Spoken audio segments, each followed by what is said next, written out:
I'm Game is back. Over the last few years, in support of Stonewall's Rainbow Laces campaign, Sky Sports have set out to prove the world of sport can be inclusive and enjoyable for the LGBT+ communities. Stars from the world of sport and entertainment have collided over many adventures where barriers were broken and bonds were formed across all backgrounds. We're now back for 3 specials, with one familiar face making a very brave return. I'm Rob Rinder, and I'm game. Once again, have a look at this.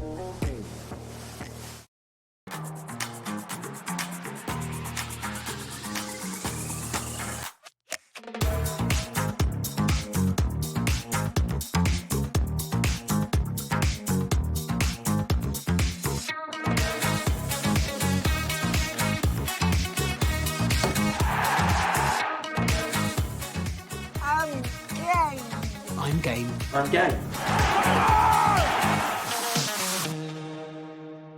December 2019, before the world changed, I got to play alongside professional footballers at Wycombe Wanderers, and I was an embarrassment, a shame, both to myself and the memory of every other person that's ever played football.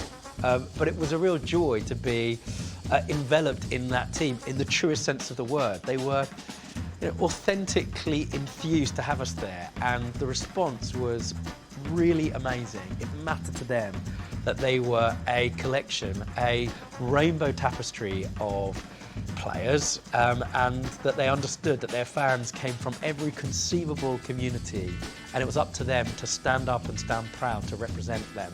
Whatever colour your scarf, even a rainbow-coloured scarf, you are part and can be part of the sporting, in this case, the football community. It was great.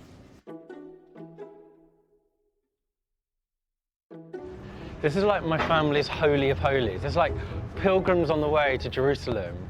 Honestly, right now I'm having a moment.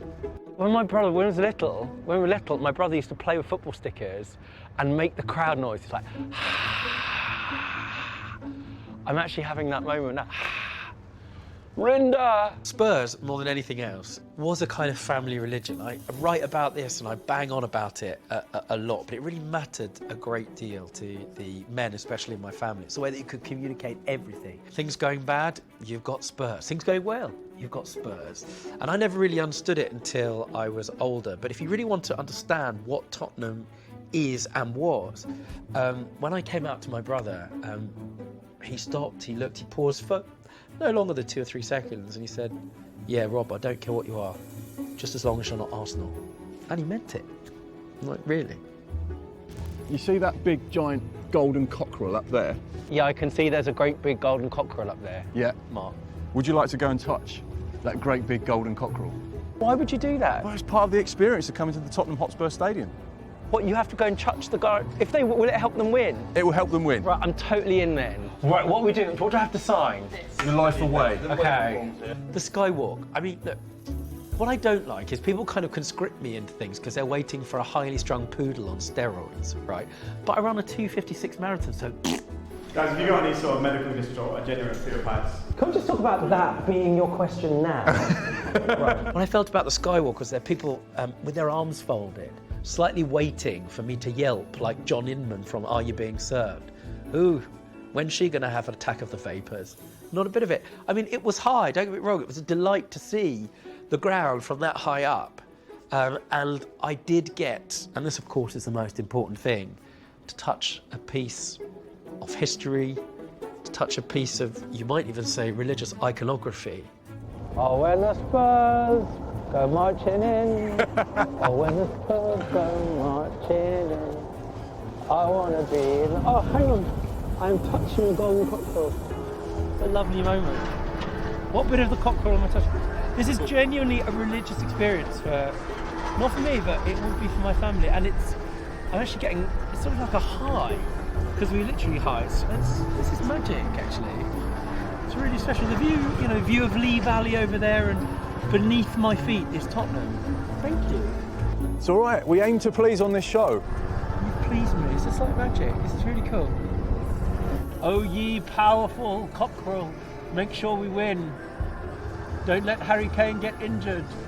There's something moving about standing above this club, this proud club with a history, Come on, you Spurs! Singing together. This word tribal has become a problematic word. And rightly so to some extent, but it also can be a force for positivity and inclusion. And I must emphasise that. There was standing above the clouds, or near them, that's a bit high, but you get the point, amongst my tribe. And my tribe included everybody. What's not to like about that? See down there, the Sky Sports TV studio? Yeah. That's where we're headed. Excellent stuff. So, from the highest point in the stadium, we hit the Super Sunday studio to continue the conversation about inclusivity in football. Being in the Super Sunday studio was pretty cool, and they were very interested, and they'd really sort of gone on a journey themselves. Given what most people claim football pundits say, I feel like I could do this job. Okay, good luck. Have you noticed a shift in the dynamic within the crowds from the early days of watching football? It's not perfect, but football has, without any question, come a long way. And I think we forget to sort of celebrate the work that it is doing. There's a lot of amazing work, and I think the league should celebrate it. Well, it's for everybody, isn't it? 100%. For everybody. Yeah. Regardless where you're from. Or... Unless you're Arsenal. In which case. I'm glad you said that. Yeah. Is it really inclusive? Can you come to a Premier League football match on a Super Sunday as an LGBT man, woman, or whatever, and feel safe? I think with social media we talk about all the bad things, but in terms of the good things as well, it's just helped highlight it. People be able to come out and speak about the experiences that they've had that before they would never do. I think where there's awareness, there's education, Mark, and I think we would like to think we've played our part as well by having the conversations, whether it's every year on Rainbow Laces or it's something, there's an incident in a stadium or whatever it is. When you start having those conversations, that awareness grows, that perhaps there have been issues. We need to resolve those issues because, as Robbie said, football is for everybody, and everybody wants it to be an inclusive environment. I'm certain the time is right for an openly gay footballer. I'm certain of it. I think it's been right for some time. You might feel that you need to be brave, and it is a brave thing to do, but boy, are you going to be a superstar for your courage. Is it really about team members or fans, or is it really about sort of agents and other people in the game that are perhaps much more homophobic than the structure? Choice as well, isn't it? It's certainly up to them to individually to whether they're comfortable in themselves to come out. But I definitely do think that there's something behind it in terms of the management that looks after them, the agents and stuff like that. Maybe, but this is why we speak about it, and we've, as Jonesy said earlier on, the more we speak about it, the easier it is for everybody.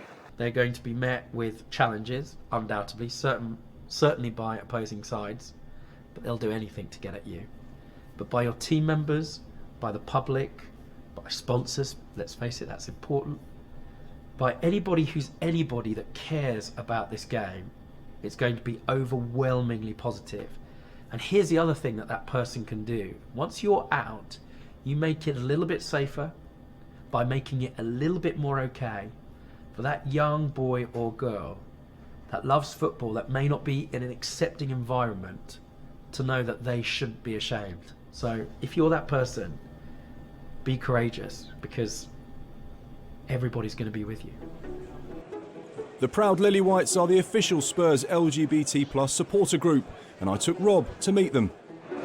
Now this is a group of people that I want you to meet. Hi, how you doing? Nice to see you. Nice to see you. How you doing? You okay?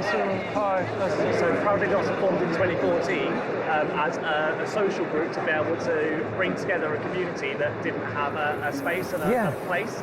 It was really amazing to meet the Proud Lillywhites. Some people may ask, why does I'm gay matter? As if all of the battle's been won. And for many of you, that's great to some extent, because you may think, it doesn't matter to me. So why are we still talking about it? And there are really good reasons why we're talking about it. One of them was from one of the stories that I heard. For myself, I fell out of love with football for quite a long period because I heard homophobic chanting at a match, and I had to take a step away from football because I didn't feel like it was a place for me. I didn't feel safe, I didn't feel welcome, I felt outcast in my club.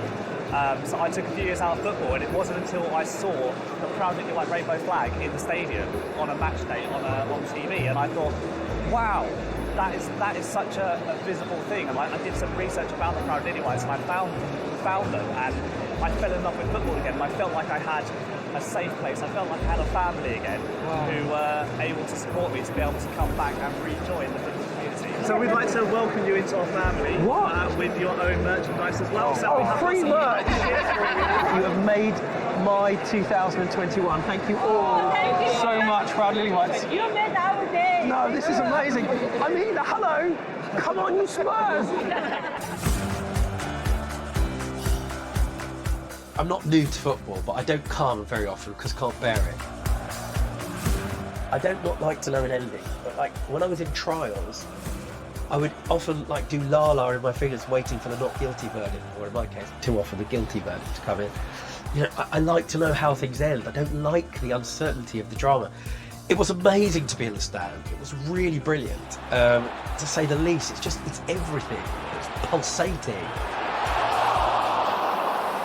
But when Leeds scored, it just said everything. Everything's Spursy. And you'll know what Spursy is. To clutch defeat out of the jaws of victory.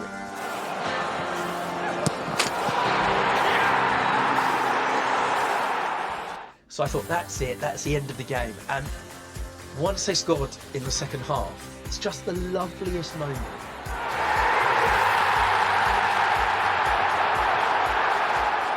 That's a good way of describing it. You know, it's like when someone stops playing the bagpipes.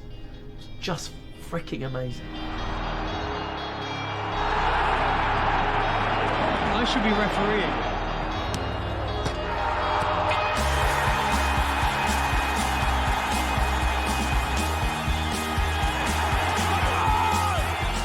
I think it's really important for us to be incredibly positive at the work that the Premier League has done, especially Tottenham. There's no part of me that felt unsafe, that felt unincluded, excluded from being a Tottenham fan today. You know, when any team excludes any minority, what it does is it misses a trick. It misses something so fundamental that anybody can be a fan. And it's not just the more the merrier. The greater the tribe, the greater the support. It doesn't matter whether I'm gay or straight or black or white. I'm Tottenham. The atmosphere's been amazing. The club's been amazing. It's been a fantastic day. I've actually loved it. Can't lie, I really have. It helps that we won, of course.